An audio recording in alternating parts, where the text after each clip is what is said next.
ఏపీలో కొత్త మద్యం పాలసీ వ్యాపారుల్లో కిక్కు పెంచింది. లాటరీలో ఒక్క వైన్ షాప్ దక్కినా చాలనే భావనతో మద్యం టెండర్ల దరఖాస్తులకు క్యూ కడుతున్నారు. ఆ అవకాశం దక్కించుకోవడానికి రాజకీయ నాయకుల నుంచి దళారుల వరకు ఎత్తుకు పై ఎత్తులు వేస్తూ వేలంపాట కోసం ఎదురు చూస్తున్నారు. దరఖాస్తు దాఖలకు మరో 2 రోజులే సమయం ఉండటంతో జిల్లాలో అనేక ఆసక్తికర పరిణామాలు చోటు చేసుకుంటున్నాయి. వ్యాపార వాంఛ, రాజకీయ కాంక్షల మధ్య మధ్యవర్తుల రాయబారులు జరుపుతున్నారు. ఘటనలు అనేక ఉన్నాయి.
మద్యం దుకాణాలకు రాష్ట్ర వ్యాప్తంగా 20,000కు పైగా దరఖాస్తులు వచ్చాయి.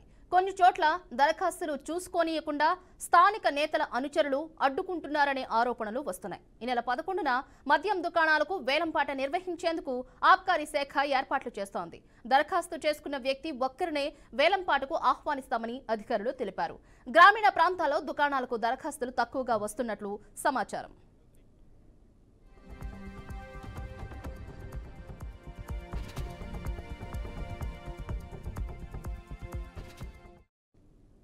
ఇదిలా ఉంటే ఏపీలో నూతన మద్యం పాలసీ వచ్చిందని కొందరు బడా బాబులు పండుగ చేసుకుంటున్నారు. రాష్ట్రంలోని కొన్ని నియోజకవర్గాల్లో ఎమ్మెల్యేలు, ముఖ్య నాయకులు ప్రభుత్వ ఆదాయానికి గండి కొట్టేలా వ్యవహరిస్తున్నారు. తమ నియోజకవర్గాల పరిధిలోని మద్యం దుకాణాలకు ఎవరూ దరఖాస్తులు వేయొద్దని, వాటిని తమకు వదిలేయాలని మద్యం వ్యాపారులను హెచ్చరిస్తున్నారు.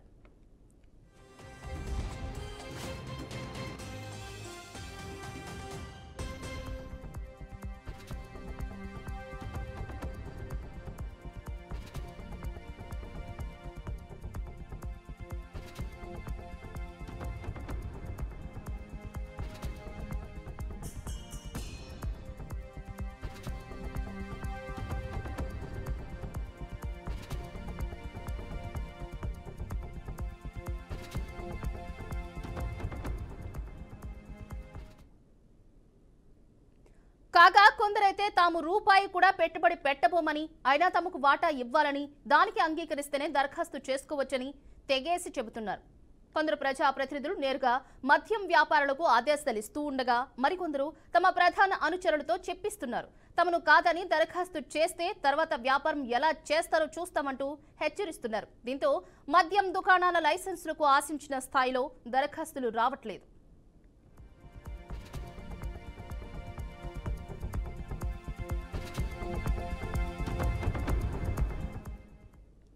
ఇక ఒక విచిత్రమైన విషయం ఏంటంటే, రాష్ట్రంలోని కొన్ని మద్యం దుకాణాలకు ఇప్పటి వరకు కేవలం కొన్ని దరఖాస్తులు అందడం విశేషం. ముఖ్యంగా తిరుపతి, కాకినాడ, ప్రకాశంలో, శ్రీ సత్యసాయి, విశాఖపట్నంలో దుకాణాలకు చాలా తక్కువ మొత్తంలో దరఖాస్తులు వచ్చాయి. అయితే తక్కువ దరఖాస్తులు రావడానికి కొంతమంది నేతల బెదిరింపులే కారణమైనట్లు తెలుస్తోంది. ఇంతకీ టెండర్ వేసేందుకు సిద్ధమైన వాళ్లను బెదిరిస్తున్నది ఎవరనే విషయం చర్చనీయాంశంగా మారింది.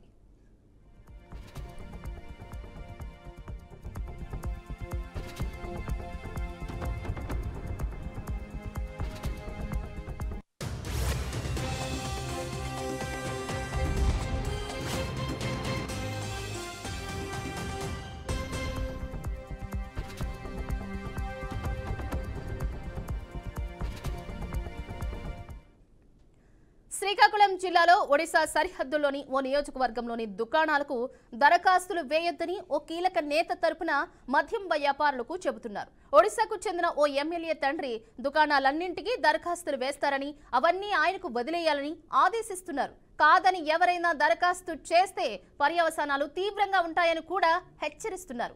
తమ కోసమే ఈ పాలసీ వచ్చిందని బహిరంగంగానే చెబుతున్నారు.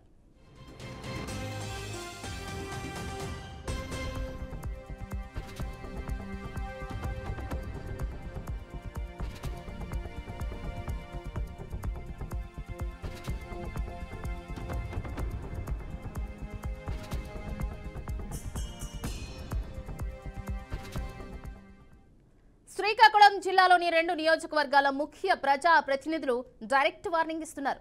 ఇటీవల వారు విశాఖపట్నంలో మద్యం వ్యాపారులతో సమావేశమయ్యారు. వారి నియోజకవర్గాల్లోని మద్యం దుకాణాల కోసం ఎవరూ దరఖాస్తు వేయొద్దని హెచ్చరించారు. ఇదే జిల్లాలో జాతీయ రహదారిపై ఉన్న మరో కీలక నియోజకవర్గానికి చెందిన ముఖ్య నేత కొన్ని దుకాణాలను తమకు వదిలేసి మిగతా వాటికే దరఖాస్తులు చేసుకోవాలని మద్యం వ్యాపారులకు చెప్పారు.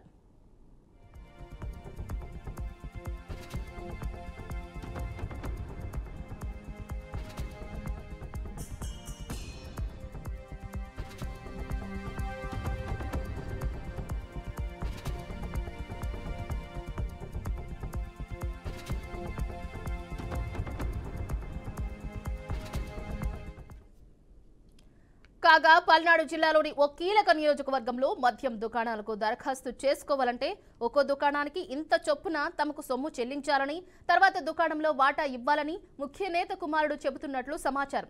గుంటూరుకు సమీపంలోని ఓ నియోజకవర్గంలోని మద్యం దుకాణాలకు దరఖాస్తు చేసుకోవాలంటే తమకు వాటా ఇవ్వాలని మరికొందరు డిమాండ్ చేస్తున్నారు. గుంటూరు, పల్నాడు జిల్లాల పరిధిలో 3 నియోజకవర్గాలు మినహా మిగతా అన్ని చోట్ల ఇలాంటి పరిస్థితే ఉంది.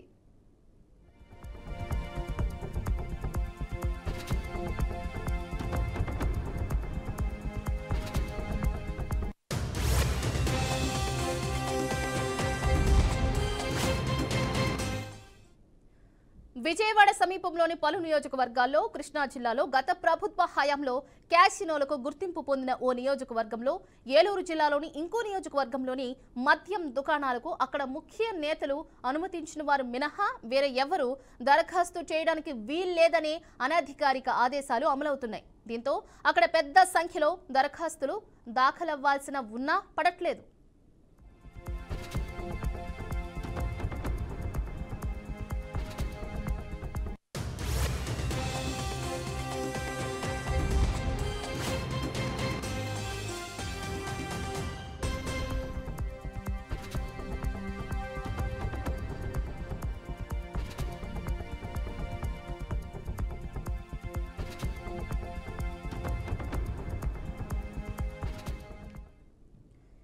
ఇక అనంతపురం జిల్లాలోని ఓ ప్రధాన నియోజకవర్గ ముఖ్య నేత అక్కడి దుకాణాలకు ఎవరూ దరఖాస్తు చేయొద్దని హెచ్చరిస్తున్నారు. తనను కాదని దరఖాస్తులు వేస్తే తర్వాత వ్యాపారం ఎలా సాగుతుందో చూస్తానని హెచ్చరిస్తున్నారు. శ్రీ సత్యసాయి జిల్లాలో చిత్తూరు సరిహద్దులో ఉన్న ఓ నియోజకవర్గంలో కీలక నేతకు సంబంధించిన వ్యక్తులు తప్ప వేరెవరూ దరఖాస్తులు వేయట్లేదు. కర్నూలు, నంద్యాల, వైఎస్ఆర్, అన్నమయ్య జిల్లాలోని పలు నియోజకవర్గాల్లోనూ ఇలాంటి పరిస్థితే ఉంది.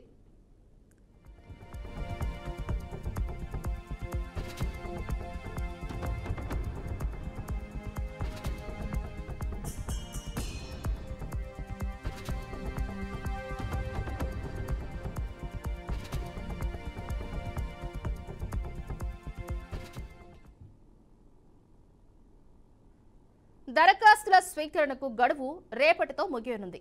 ఎక్సైజ్ అధికారుల అంచనా ప్రకారం ఈ పాటికే 30,000కు పైగా దరఖాస్తులు రావాలి. కానీ కొందరు నాయకుల తీరు వల్ల అవి రావట్లేదన్న అభిప్రాయం వ్యక్తమవుతోంది. ఏపీలోని చాలా జిల్లాల్లో ఇదే పరిస్థితి నెలకొనబడటంతో ఈ మద్యం పాలసీ వ్యవహారం చర్చనీయాంశంగా మారింది.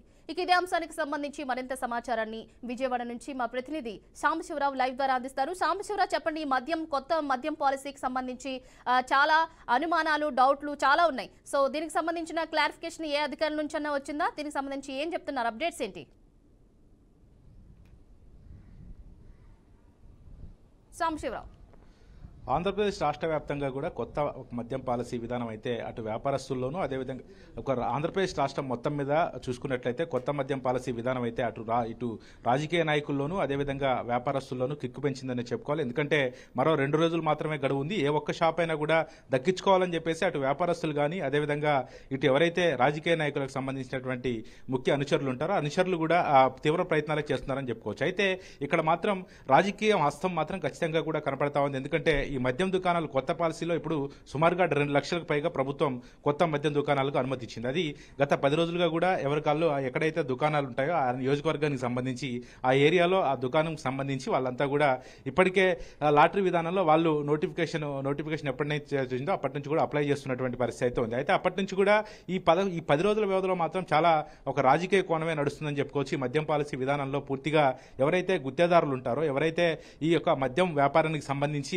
దరఖాస్తు చేసుకునే వాళ్ళు ఉంటారో వాళ్ళని ఎవరు కూడా వేసుకోకుండా కొంతమంది అటు ఎమ్మెల్యే అనుచరులు కావచ్చు అదేవిధంగా అక్కడ ఉన్నటువంటి కొంతమంది పార్టీకి సంబంధించినటువంటి ముఖ్య నాయకులు కావచ్చు అడ్డుకుంటున్నటువంటి పరిస్థితి అయితే ఉంది. అయితే ఎవరైతే ఇక్కడ మద్యం దుకాణాలకు సంబంధించినటువంటి నియోజకవర్గాల్లో ఉన్నటువంటి ఎమ్మెల్యేలు ఉంటారో వాళ్ళ అనుచరులు ఈ యొక్క దీంట్లో కీలక పాత్ర పోషిస్తున్నటువంటి పరిస్థితి కనబడతా ఉంది. అయితే దీనివల్ల మాత్రం చాలా ప్రభుత్వానికి మాత్రం చాలా తీవ్ర స్థాయిలో నష్టం వస్తుందని చెప్పుకోవాలి. ఎందుకంటే ఎన్ని దరఖాస్తులు వస్తే అంత ప్రభుత్వానికి ఆదాయం ఉంటుంది. ఇప్పటికే కొన్ని గ్రామీణ ప్రాంతాల్లో అయితే ఇప్పటి వరకు మద్యం దుకాణాలకు దరఖాస్తులు రావడం లేదని చెప్పేసి చాలా వరకు సంబంధిత ఎక్సైజ్ అధికారులు అయితే చెబుతున్నటువంటి పరిస్థితి ఉంది. మరి దీనికైతే ప్రధాన కారణం ఏంటి? అక్కడ ఎమ్మెల్యే అనుచరులు కావచ్చు అక్కడ ఉన్నటువంటి కొంతమంది ఎవరైతే పెత్తందారులు ఉంటారో వాళ్ళు ఎవరు మద్యం దుకాణాలకి దరఖాస్తులు వేసుకోకుండా కూడా వాళ్ళు అడ్డుకుంటున్నారనే ఆరోపణలు తీవ్రస్థాయిలో ఉన్నటువంటి పరిస్థితి అయితే ఉందని చెప్పాలి. అయితే అక్కడ ఉన్నటువంటి దానికి తోడుగా ఎవరైనా ఒకవేళ దరఖాస్తు చేసుకోవాలంటే ముందుగా సంబంధిత అక్కడ ఎవరైతే నాయకులు ఉంటారో నాయకులకి కాస్త వాళ్ళు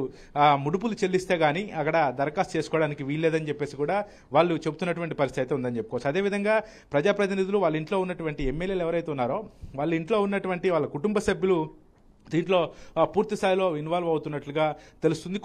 కొన్ని చోట్ల ఎక్కడైతే డిమాండ్ ఉన్నటువంటి మద్యం దుకాణాలు ఉంటాయో అక్కడ వాళ్ళు దాన్ని రిజర్వ్ చేసుకొని పెట్టుకొని అక్కడ ఎవరు కూడా దరఖాస్తులు వేసుకోకుండా ముందుగానే అడ్డుకుంటున్నట్లుగా అక్కడ ఉన్నటువంటి కొంతమంది వ్యాపారస్తులు అయితే చెప్తున్నటువంటి పరిస్థితి అయితే కనబడతా ఉంది. దానికి తోడుగా ఈ యొక్క మద్యం దుకాణాలకు సంబంధించి ప్రధానంగా వ్యాపారస్తులు ఎవరైతే ఉంటారో వాళ్ళతో ముందుగానే రాజకీయ సాంబశివరావు, అంటే ఈ నూతన మద్యం పాలసీ అనేది ఫ్రెండ్లీ పాలసీనా? ఈ పాలసీకి సంబంధించి ఎలాంటి అంటే కొత్త పాలసీ అంటున్నారు, పాలసీ డీటెయిల్స్ ఏంటి? ఏమైనా నియమ నిబంధనలు ఉన్నాయా? అలాంటి అప్డేట్స్ తెలుసుకోవాలనుకుంటున్నారు జనాలు. సో పాలసీ అంటున్నారు కాబట్టి ఒకసారి వివరంగా తెలుసుకుందాం.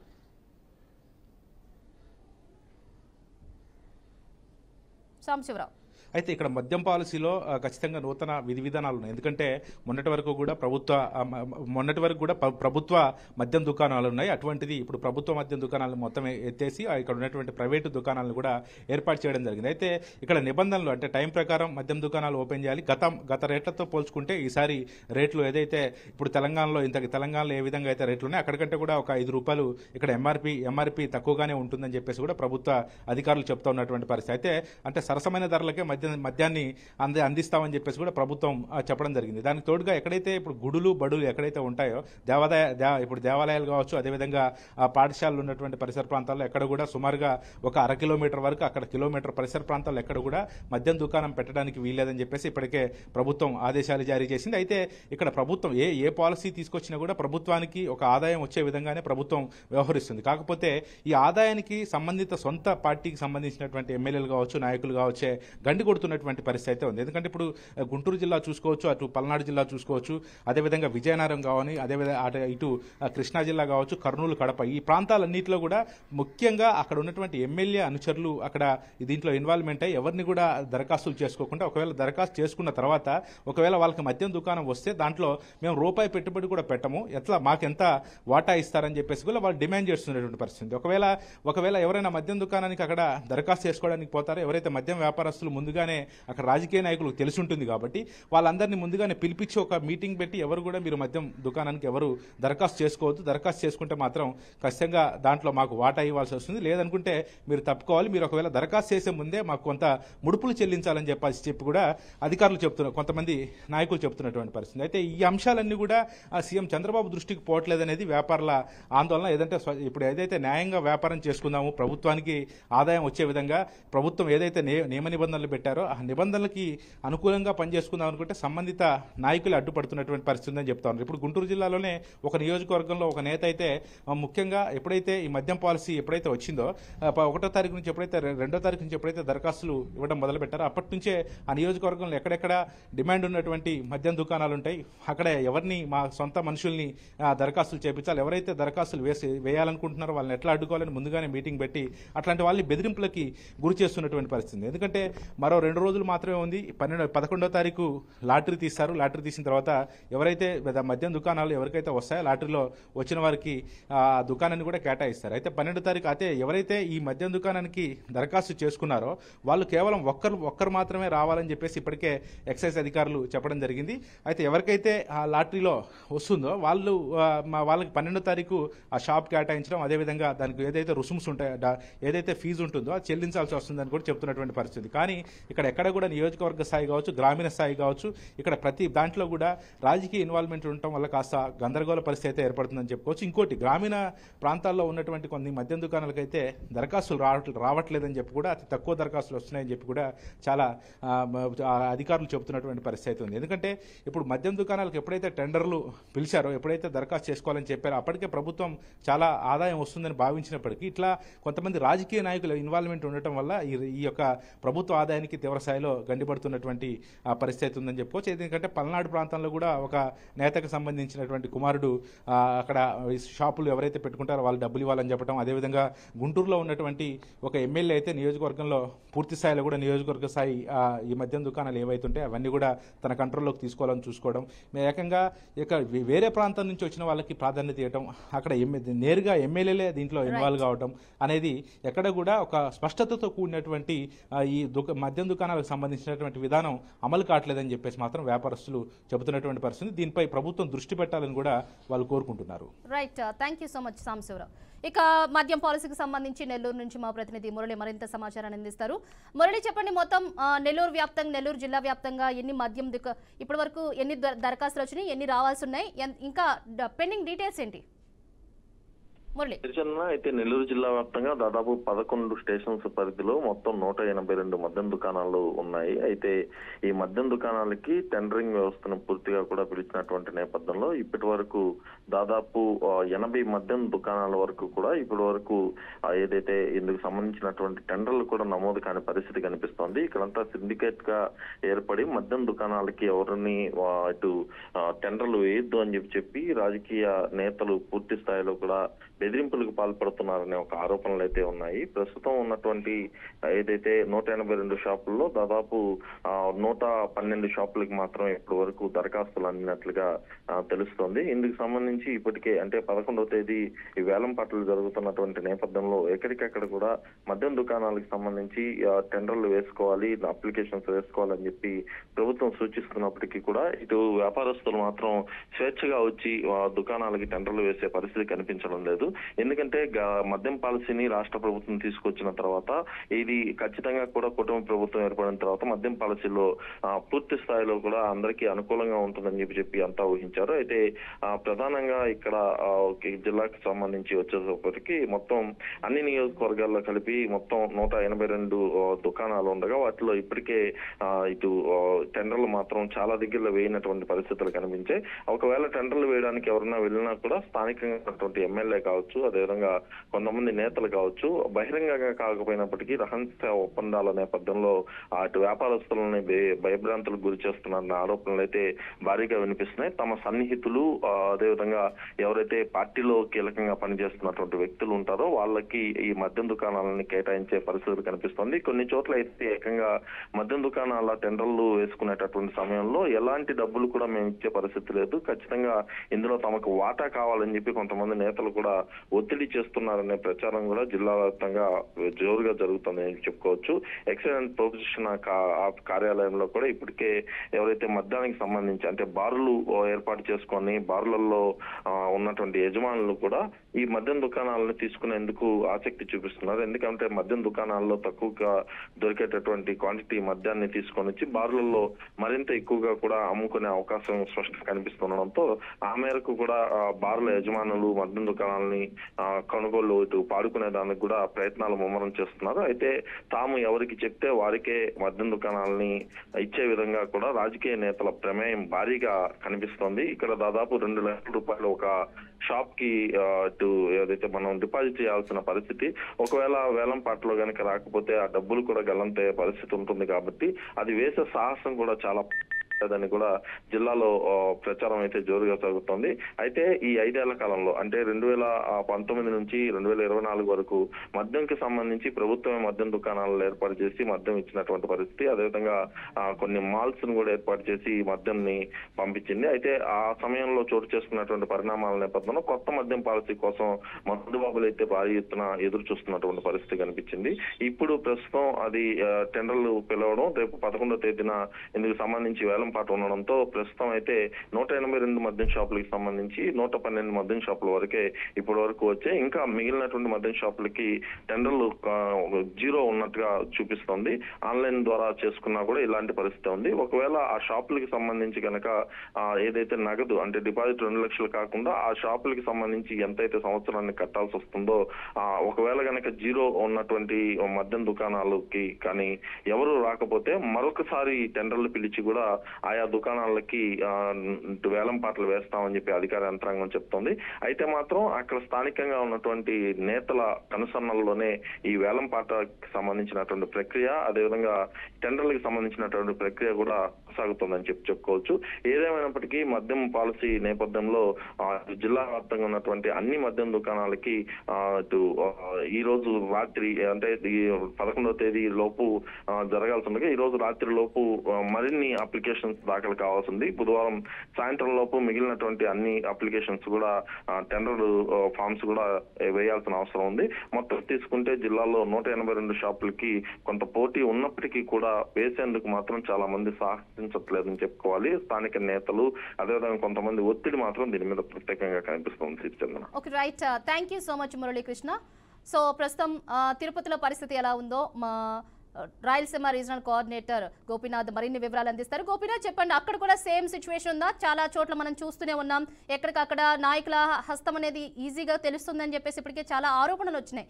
అక్కడ పరిస్థితి ఎలా ఉంది? తెలిసిందన, ఏదైతే రాష్ట్ర వ్యాప్తంగా ఇప్పటికే కూటమి ప్రభుత్వం అధికారంలోకి వచ్చిన తర్వాత ఇప్పటికే ఇసుకకు సంబంధించి కావచ్చు, ఇట్లా రకరకాల ప్రకృతి సంబంధించినటువంటి ప్రభుత్వం చర్యలు తీసుకుంటున్న తరుణంలో ఈ లిక్కర్ పాలసీకి సంబంధించి కొత్తగా వచ్చింది కాబట్టి దీనిపైనే ప్రధానంగా ప్రజాప్రతినిధులు, ఎన్నికైనటువంటి ప్రజాప్రతినిధులు దీనిపైన దృష్టి పెట్టారు. ఆర్థిక వనరులు ఇందులో రావాలనే ఒక ఆశతో భయభ్రాంతులు గురి చేసే రకంగా కూడా ఏదైతే టెండర్లో పాల్గొనేటట్టు వాళ్ళందరినీ కూడా అంటే ఇంటర్నల్ గా వాళ్ళపైన ఒత్తిడి తీసుకొచ్చే ప్రయత్నం అయితే చేస్తున్నారు. అయితే ఇందులో ప్రధానంగా ప్రభుత్వానికి అంటే సహజంగా అంటే ఎటువంటి ఇబ్బందులు లేకుండా కన్నా ఈ టెండర్ల ప్రక్రియ కన్నా కొనసాగితే రాష్ట్ర ప్రభుత్వానికి కొన్ని వేల కోట్ల రూపాయలు ఆదాయం వచ్చే అవకాశం అయితే ఉంటుంది. అదే విధంగానే ప్రభుత్వం నిర్దేశించిన దాని ప్రకారం, ప్రభుత్వం ఆలోచన దాని ప్రకారంగా టెండర్లు అనేది కొనసాగుతుంది. దాని తర్వాత పాల్గొన్నటువంటి వాళ్ళు కూడా టెండర్లు దక్కించుకున్న తర్వాత దుకాణాలు, షాపులను ఏర్పాటు చేసుకుని క్రమబద్ధీకరంగా మద్యం షాపులను అమ్ముకునేటటువంటి అవకాశం ఉంటుంది. కానీ ఏదైతే ఈ ప్రజాప్రతినిధులు జిల్లాల వారీగా కావచ్చు లేదా నియోజకవర్గాల్లో పెద్ద ఎత్తున వాళ్ళ హవాని కొనసాగించే విధంగా, ఎందుకంటే మిగిలిన ఉన్నటువంటి ఆర్థిక వనరుల పైన ప్రభుత్వం ఉక్కుపాదం మోపుతున్న నేపథ్యంలో ఇసుక కావచ్చు, మైనింగ్ కావచ్చు, ఇట్లా రకరకాల అంశాలపైన చట్ట ప్రకారం ముందుకెళ్లాలంటే కూడా ప్రజాప్రతినిధుల పైన ఆదేశాలు ఇచ్చే నేపథ్యంలో ఎలాగైనా సరే మద్యం సంబంధించి సిండికేట్లు అవ్వాలా, లేదంటే ఈ టెండర్ల ప్రక్రియకి సంబంధించి కూడా పూర్తి స్థాయిలో కూడా వాళ్ళ ఆధీనంలోకి తీసుకునే రకంగా కూడా టెండర్లలోకి అంటే దరఖాస్తు చేసుకునే దానికి వాళ్ళపైన భయభ్రాంతులు గురి చేస్తున్నారు. ఒకవేళ అట్లా దరఖాస్తు చేసుకున్న వాళ్ళు కూడా ఒకవేళ రేపు వాళ్ళకి గల టెండర్లు వస్తే ముందుగానే అగ్రిమెంట్ అంటే ముందుగానే వాళ్ళకి అంటే సపోర్ట్ ఇచ్చే విధంగా కూడా, సరెండర్ అయ్యే విధంగా కూడా, ఒకవేళ మాకు గన మద్యం పాలసీ వచ్చింది అంటే మద్యం షాపు కేటాయించితే నెల మేము ఇంత కోటా కింద మేము కడుతాము కాబట్టి మమ్మల్ని ఇబ్బంది పెట్టద్దని, మమ్మల్ని ఆర్థికపరమైన రకాలుగా ఇబ్బందులు పెట్టద్దని ముందుగానే వాళ్ళ దగ్గర నుంచి కూడా సపోర్ట్ తీసుకోవడం ఈ రకంగా చేస్తున్నారు. ఇది కరెక్ట్ కాదనేది ప్రధానంగా కొంతమంది కొన్ని రాజకీయ పార్టీలు కావచ్చు లేదంటే స్థానికంగా ఉన్నటువంటి వ్యాపారస్తులు చెప్తున్నారు.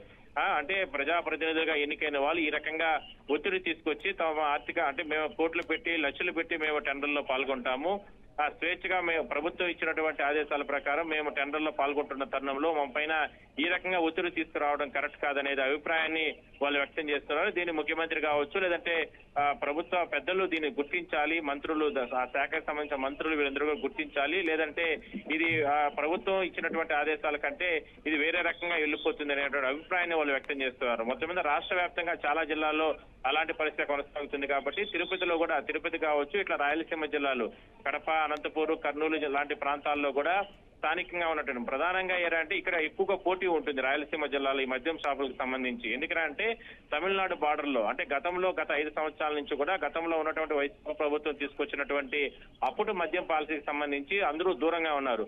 ఆ ఇతర ప్రాంతాలు అంటే బార్డర్ లో ఉండి తమిళనాడుకు పోయి మద్యం కొనుగోలు చేసుకొని వచ్చి ఇక్కడ మద్యం అమ్ముకునే వాళ్ళు, దాని తర్వాత కేసులు పెట్టుకున్నారు, ఇబ్బందులు పెట్టారు.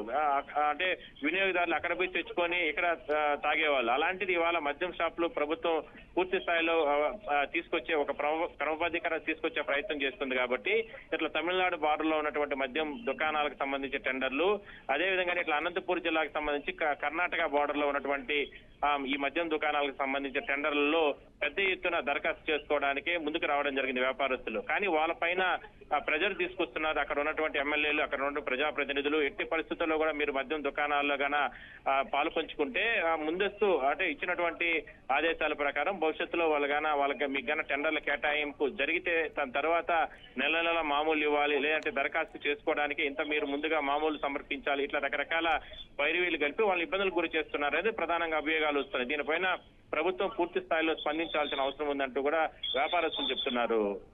Sasirekha. Okay, right. Thank you so much Gopinath.